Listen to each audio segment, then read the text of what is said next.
Greetings, comrades, or should I say gentlemen, cause 90% of you are male. So today we're going to discuss a topic which every self-respecting man should be knowledgeable in. We are going to talk about cosmetics, perfumes and other beauty products of the Soviet Union. After all, what is the first thing a proletarian should do after a hard day's work at a factory? Take care of his skin and make sure he looks and smells good. But jokes aside, today we are really going to talk about cosmetics. Yes, the Soviet Union is obviously not known as the country that gave the world any legendary perfume or some world-famous lipstick. But Soviet women were women too. They also wanted to look beautiful. And if there was demand, there was also supply. Let's see if the Soviet Union was as good at producing cosmetics as they were at producing tanks.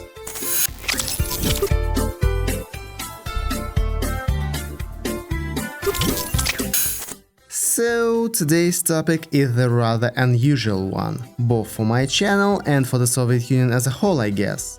Tell me, what comes to mind when you hear USSR? AK-47s, spaceships, great scientists, victories of Soviet athletes maybe, I suppose even movies, but obviously not beauty products. Let's start with a little bit of history. I'm going to tell you about the traditional self-care techniques that girls in Russia have been using for centuries. Then we'll move on to the Soviet Union and talk about why there were permanent problems with light industry in our country. And finally, I will tell you about some Soviet beauty products that have earned an iconic status among millions of Soviet women. Well, there are not too many documents left from ancient Rus, so some details of the private life of ordinary people are practically lost to us. However, some information has still survived. One thing is known for sure. The women of ancient Russia, of course, used cosmetics.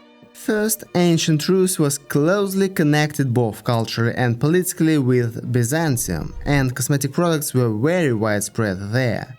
Second, decorative cosmetics is mentioned in old Russian literature, for example in the works of Danil Zatochnik, a writer of the 12th century.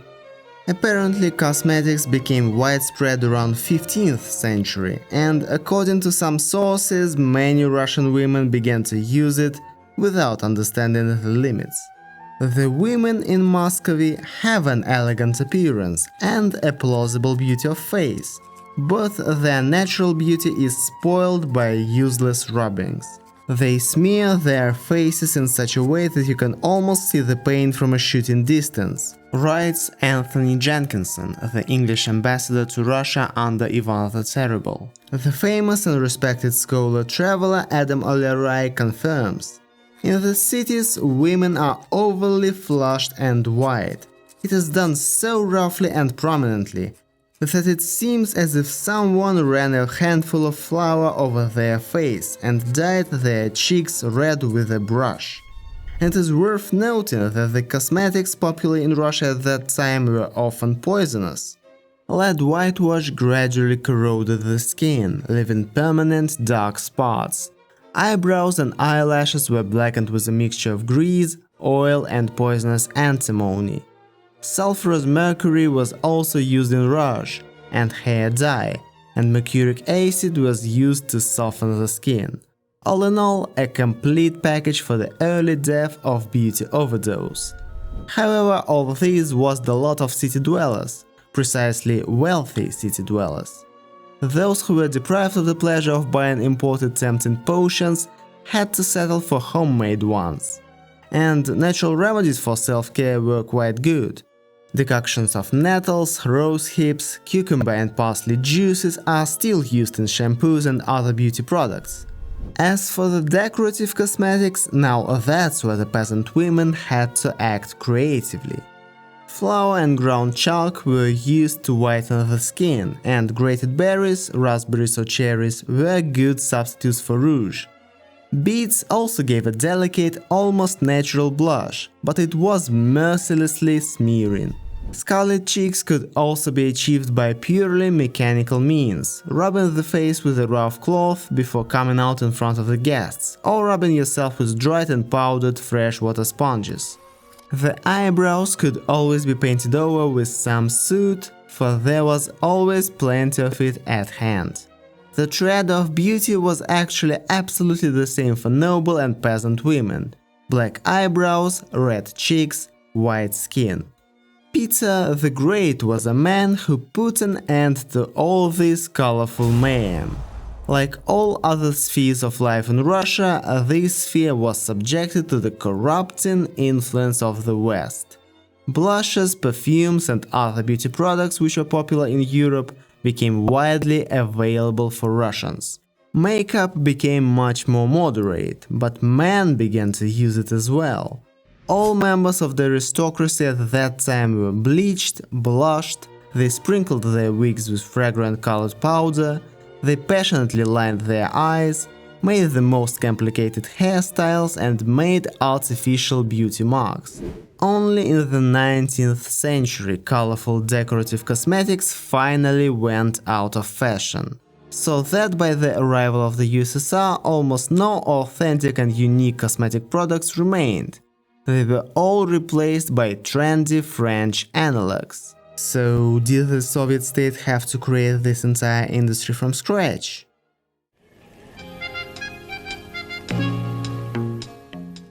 In fact, when someone says that cosmetics were not given the attention they deserved in the USSR, it's not quite right. The entire light industry was not given the attention it deserved. All the necessary funds went to the heavy industry and of course to the military, and the budgets were allocated to light industry on the leftover principle.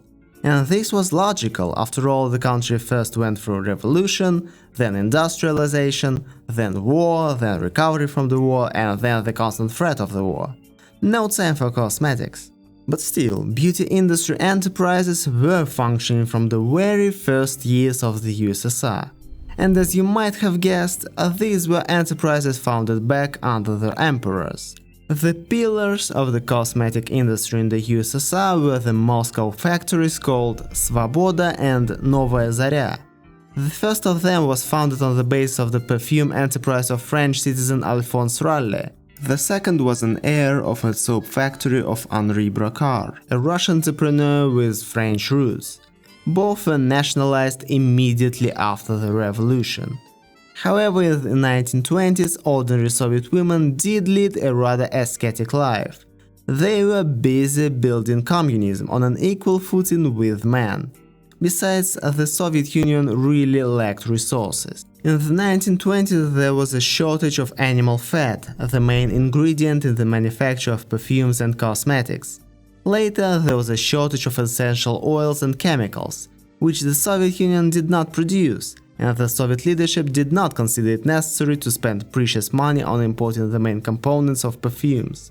Everything has changed, you won't believe it, but in 1937. The Moscow Institute of Cosmetics and Hygiene was opened, and the Essential Fat Essences Trust began its operations.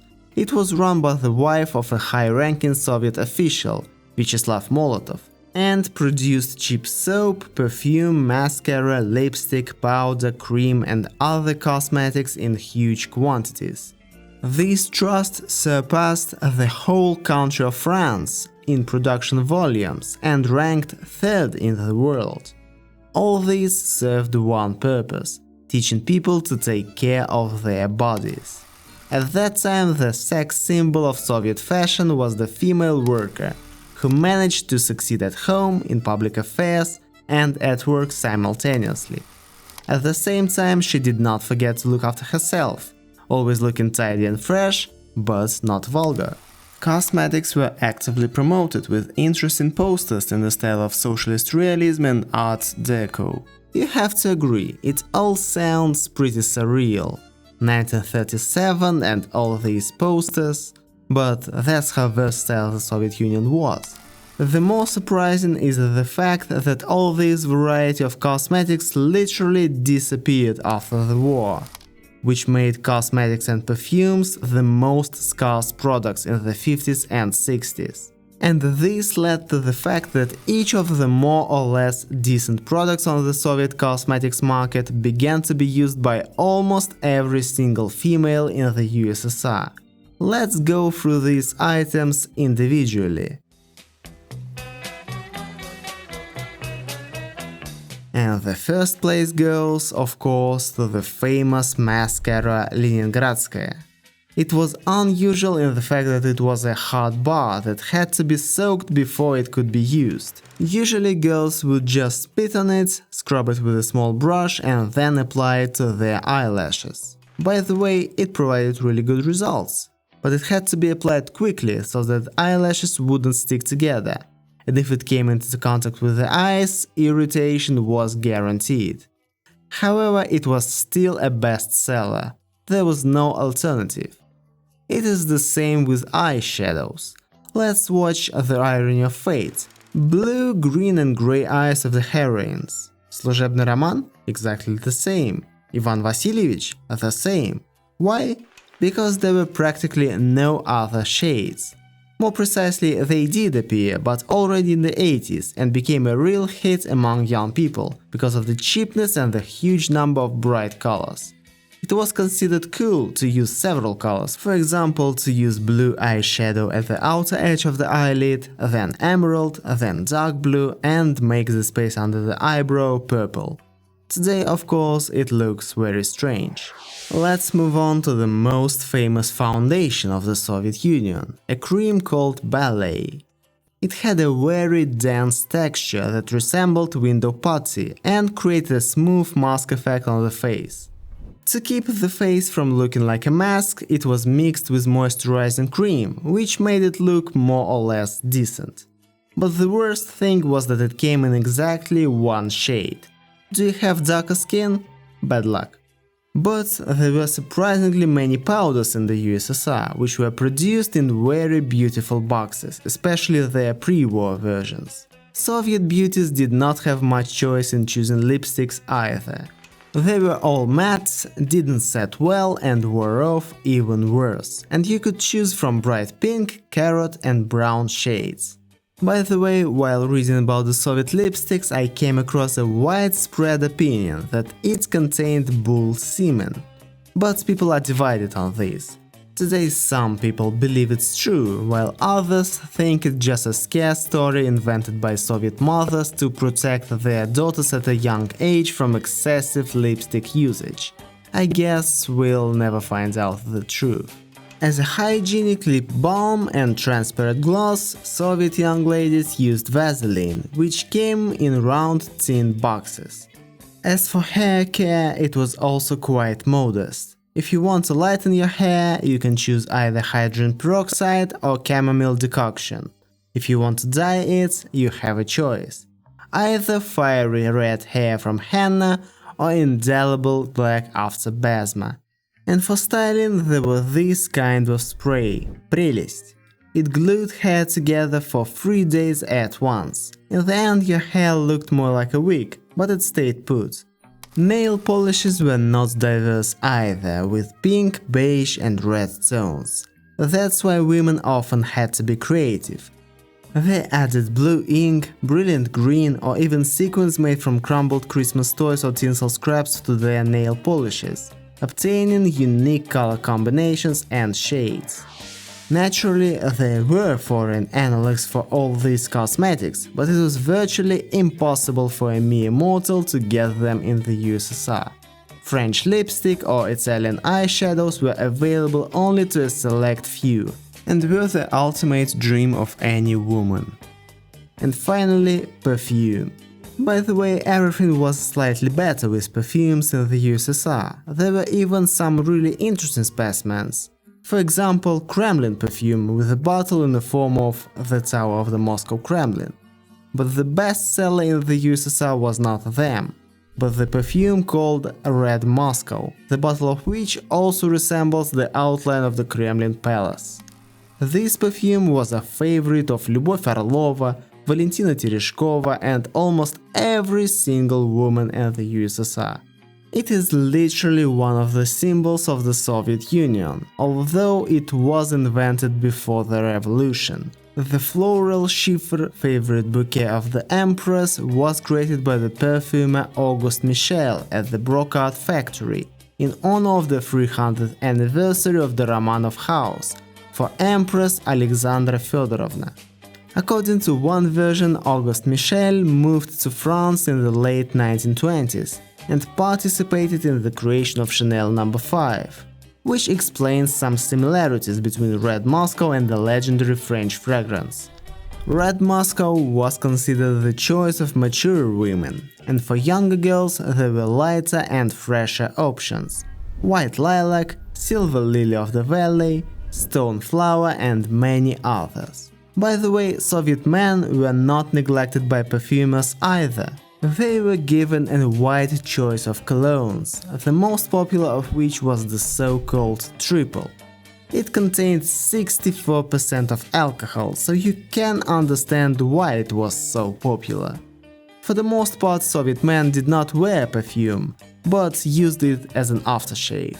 However, even with all the variety of Soviet perfumes, the French analogues were still the benchmark here as well. A bottle of French perfume was considered to be the best possible gift for a woman, and was worth about half the monthly salary of an average Soviet engineer. However, the main problem was not to save money for foreign cosmetics and perfumes, but to even find an opportunity to buy them somehow. That is why millions of women had to use the limited set of Soviet cosmetic products that were available to them. And they still managed to look beautiful. Now that's really impressive.